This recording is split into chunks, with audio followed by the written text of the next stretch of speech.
الدين رأس المال فاستمسك به فضياعه من أعظم الخسران. بسم الله الرحمن الرحيم الحمد لله والصلاة والسلام على رسول الله. Feja jonë madhështore islame në vetën e saj përmban dispozita, legjislacione, mësime madhështore, të cilat patjetër bën që njeriu t'i nënshtrohet Allahu subhanahu wa taala. Bën që njeriu patjetër jetën e tij ta kalojë si besimtar i devotshëm, i cili e adhuron vazhdimisht Allahun subhanahu wa taala në çdo gjendje dhe në çdo rrethan.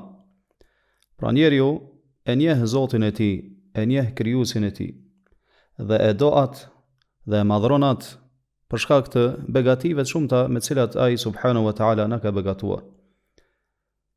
Këtë realitet na shpërfaq Allahu subhanahu wa taala edhe në surën El-Inshiqaq, e cila është një sure që e nxit njeriu të nënshtrohet Allahu subhanahu wa taala, e nxit njeriu që të lodhet, të përpiqet në bindje ndaj Zotit dhe krijuesit të tij.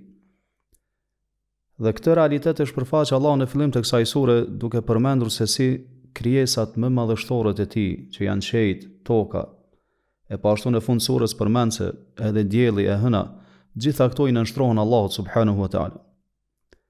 Pastaj në këtë sure madhështore Allahu thot: "Fama lahum la yu'minun."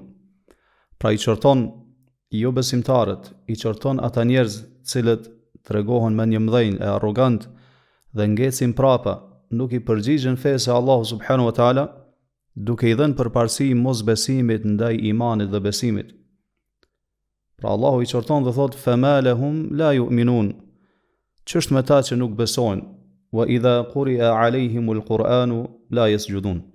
Dhe kur t'u lexohet Kur'ani atyre, ata nuk bien në sejdë, nuk i nënshtrohen Allahu subhanahu wa taala. Pra kuptimi i ajetit është çfarë i pengon ata që të besojnë në Allahun subhanahu wa taala, të besojnë këtij Kur'ani se është fjalë e tij, të futën e fenë Allahu subhanahu wa taala, edhe pasi që janë qartësuar shenjat dhe argumentet e fesë Allahu subhanahu wa taala, edhe pasi që janë ngritur argumentet e qarta për vërtetësinë dhe bukurinë e madhështinë e kësaj feje. Edhe pse dritat e Kur'anit janë shfaqur haptazi për gjitha krijesat, gjatë leximit të kësaj sureje, kur përmend Allahu subhanahu wa taala se si ati i nënshtrohen krijesat më madhështore, siç janë qejt, toka, dielli dhe hëna, ti në veten tënde ndjen dëshirë të madhe që edhe ti nënshtrohesh Allahu subhanahu wa taala dhe të biesh në sejdë këtij krijuesi madhështor. Pastaj Allahu subhanahu wa taala pikërisht këtu e bën këtë ajet dhe thot: "Wa idha quri'a alejhimul Qur'anu la yasjudun." Dhe kur atyre u lexohet Kur'ani, ata nuk përulen në sejdë. Ata nuk përulen në sejdë, nuk e nënshtrohen Allahu subhanahu wa taala, nuk falin namaz, pra nuk e adhurojnë Allahun te baraka wa taala. Vjen ky ajet në mënyrë që të na nxjisë që edhe ne të bëjmë sejdë Allahu subhanahu wa taala.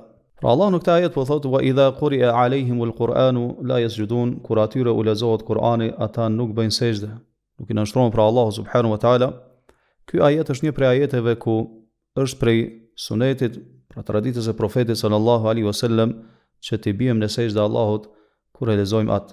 Pra në Kur'an janë disa ajete ku Allahu subhanahu wa taala e përmend sejdën dhe pejgamberi sallallahu alaihi wasallam ka bërë sejdë pas leximit të atyre ajeteve, e po ashtu edhe shokët e tij radhiyallahu anhum. Transmetohet nga Abu Huraira radhiyallahu anhu të këtë thënë, i pejgamberi sallallahu alaihi wasallam na ka thënë: "Idha qara'a ibnu Adam as-sajda fasajad." Kur njeriu, pra i biri Ademit, e lexon ajetin në të cilën përmendet sejdja dhe ai bjen në sejdë, i'tazala ash-shaytanu yabki. Thot largohet prej tij shejtani duke qajtur dhe thot: "Ya waylahu umira ibnu Adam bis-sujudi fasajad." Thot ai njeri i biri Ademit, pra njeriu, u urdhrua nga Allahu të bijë në sejdë dhe ai bëri sejdë. Falahu al-janna. Andaj se rezultati i kësaj atij i përket xheneti. Wa umirtu bis-sujudi fa abayt fali an-nar. Dorsa jam urdhëruar të bëj sejdë Allahut, mirë po kam refuzuar, andaj mua më përket zjarri në ditën e gjykimit. Pra këtë tregon për vlerën e madhe që ka sejdja gjatë leximit të ajeteve të sejdës. Dhe sipas mendimit më të saktë të dietarëve, një gjë e tillë është sunet dhe jo obligim. Pra ne i bëjmë sejdë Allahu subhanahu wa taala, nga që ai është krijuesi jon, furnizuesi jon. Është ai subhanahu wa taala që argumentet e fuqisë dhe madhështisë së tij janë shfaqur qartë për ne, në sundimin e tij, në pushtetin e tij. Dhe lutim Allahun subhanahu wa taala që të na jap sukses. Lutim Allahun subhanahu wa taala që jetët tona të bëjë të tilla që gjithmonë dhe për herë të jemi të nënshtruar ndaj tij. Sallallahu sallam ala nabina Muhammad wa ala alihi wa ashabihi ajma'in.